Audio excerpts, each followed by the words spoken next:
Now, welcome to my vlog. This is the continuation of the noise in the rear of the Ford Explorer. We are at the point where I'm putting the new rotors back on and finally get this thing back off the road. Basically, one of the things I just want to point out is when you're using the press, be very careful when you're putting the bearing back in. You just got to be cautious because you don't want to separate the bearing, especially when you're sliding the hub or the wheel, the hub back into it, because you got the, like I showed you before, the bearing is two pieces, so got to be careful when you're doing that.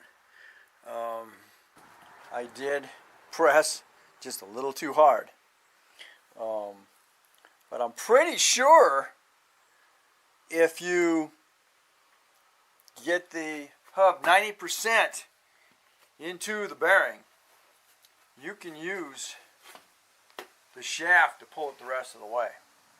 I mean, you probably want just about that much left as far as compression is concerned. But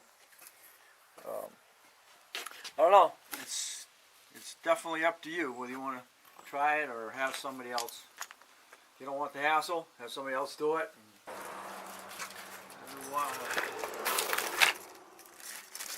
New sliders cut me. Those suckers cut me while I was doing this evolution. It wasn't fun. And I think because I had so much fun doing this, I'm just gonna. There's nothing wrong with the other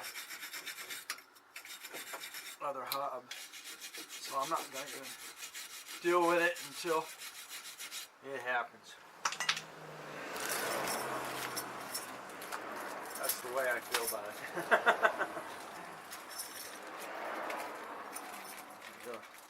I'm not going to worry about it until it happens.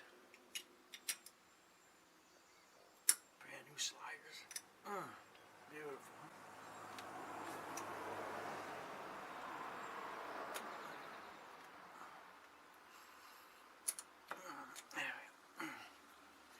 Alright.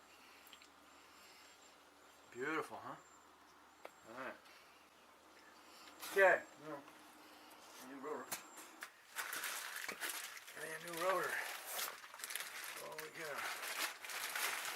That's gonna stop on a dime now, huh? Plenty of rear braking power. We don't have to spray them with anything.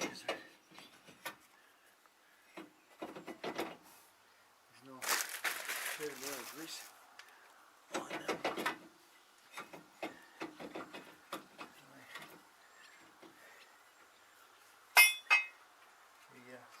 Messing with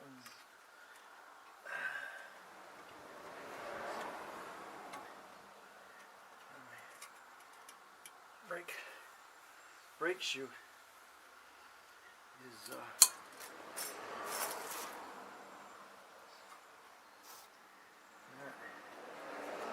up here with these.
figure this thing out.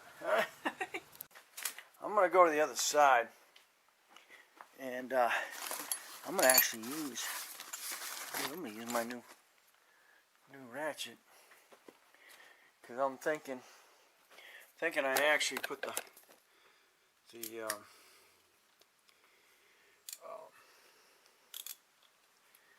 springs on wrong. When I did that, I'm going to use my new ratchet here. This is a Pittsburgh, and the cool thing about it is it expands out. So, and the other cool thing about it is it's got a 1/4 inch setup on the other side. So all in one. I got to do this side anyway, so what I'm going to do is I'm going to double check, but I'm pretty sure that the bigger spring goes up on top. I did one side, I didn't do the other. I didn't do that side, so I don't know exactly what I wound up with. Gotta get that piece off of there so I can put a socket on there. Now I got the camera facing the right direction.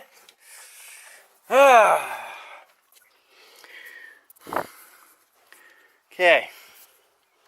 I use the new Pittsburgh ratchet, which has got the extension out, which is great. The other side of it is it's got 1/4 inch with the and the 3/8 heads, so you can use both of them. All right, so now I've just put the new rotor on here. I decided I was going to keep the same pads because I just put them on probably 3,000 miles ago, and because what I wanted to do is I want to double check the spring on this, and yes, I got the spring. I had the wrong spring in the wrong location. The big spring is supposed to be on top, little spring on the bottom. So, once I put it together, when you saw the video, first video, I put it together really quick, and that was the same setup as what was on it. So that's why the bottom spring was missing, which was the little spring. Somebody had done this prior to me, and I didn't do the inside on this one. I did the inside on the other one, on this one here. So when I put it back together, I put this one back together right, and I was just putting it back the same way it came apart. So now what we got to do is I got to get this big spring, the big gray spring, up across here, and it's not going to be fun.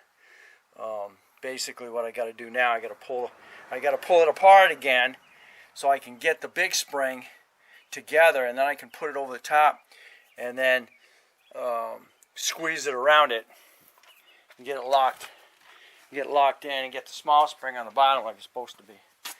So a little setback here. I'm back.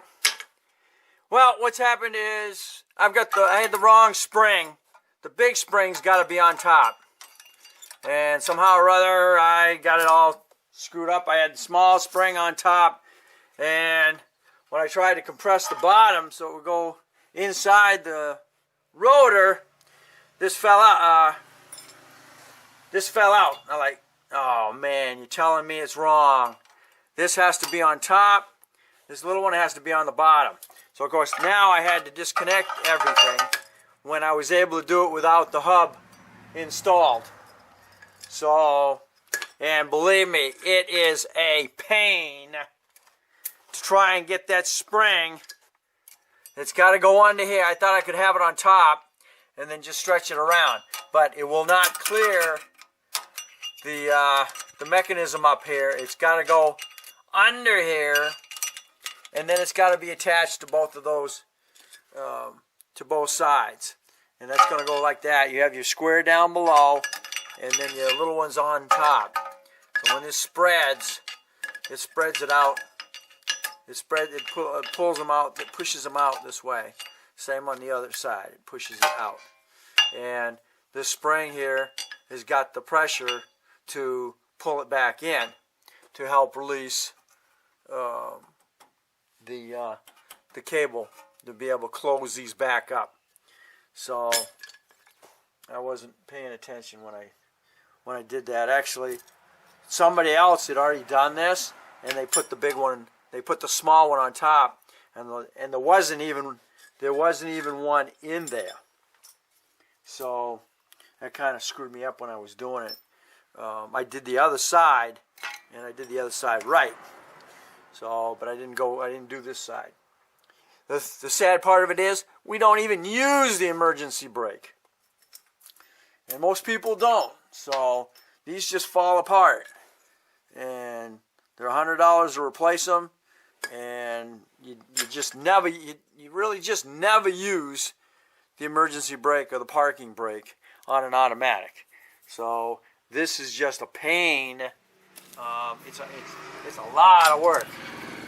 So if you want to do the back, well, or put these back in. I'm putting them back in, even as frustrated as I am, because getting these clips back in here, it's not fun. And I think I did a video on this before, and it took me about 3 hours just to get just to get these in.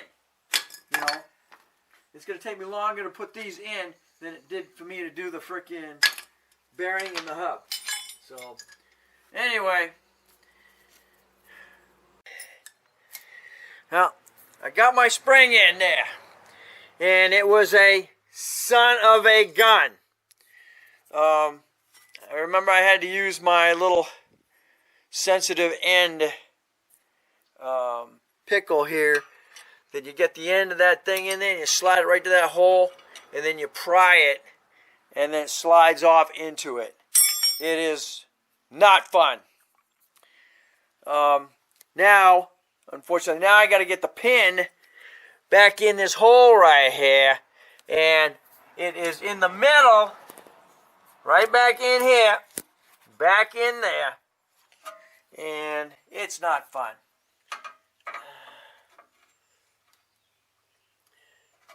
Separate that out like so, so you can line it up with the hole, and then the little spring. Where the heck my spring go? Now I gotta find the spring. Gotta squeeze the spring, and then twist lock that tip in there. So if I find it, we'll be working on that. Well, I'm still back at it. Still trying to get a handle on that frickin', as you can see, a little pin there, and it's got to go through that clip, and I am having a fit trying to do it.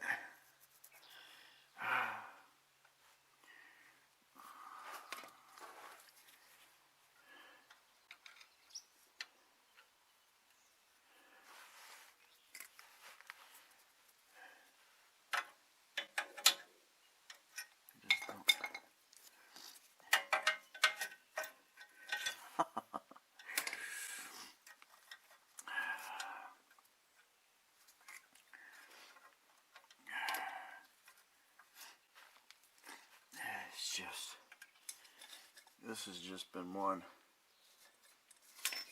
big pain. I shouldn't have broke it loose. I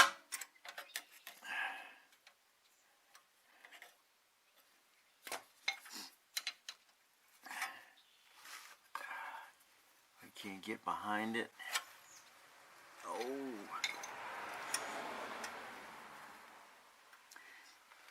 Can't get behind it.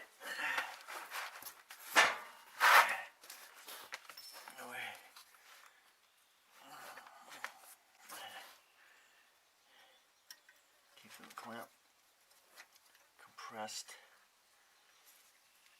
lined up.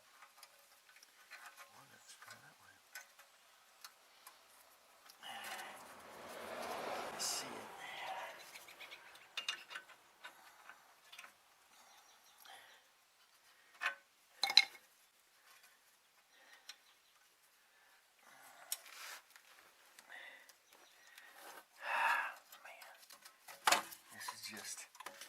Just been frustrating.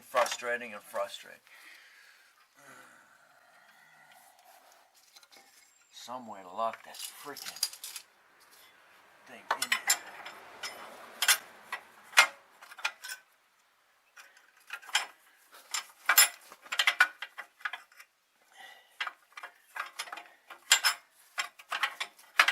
There's no way to lock the pin in.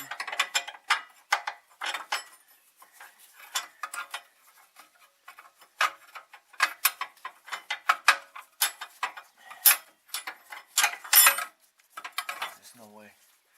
I'm gonna lock the pin. Location.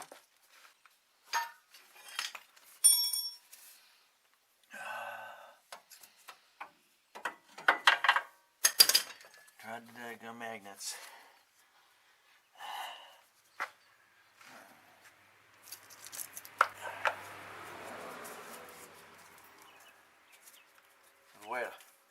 With a way to lock it in, then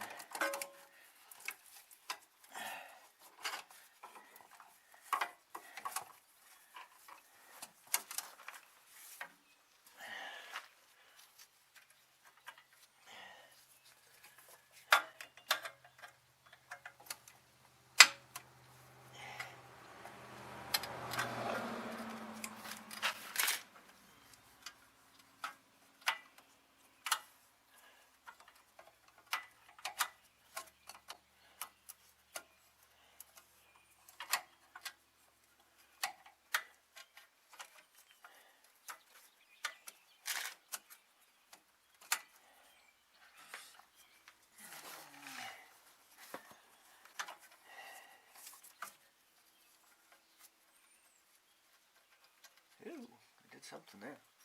Okay, a small pair of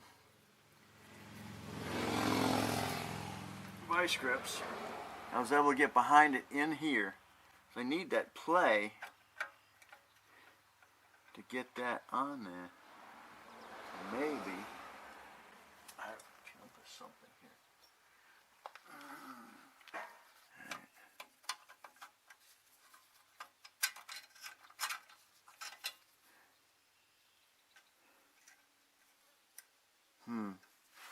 Okay, well, what I gotta do is I gotta get that clip so it's straight across like this. Come on. Gotta make sure the pin is going through that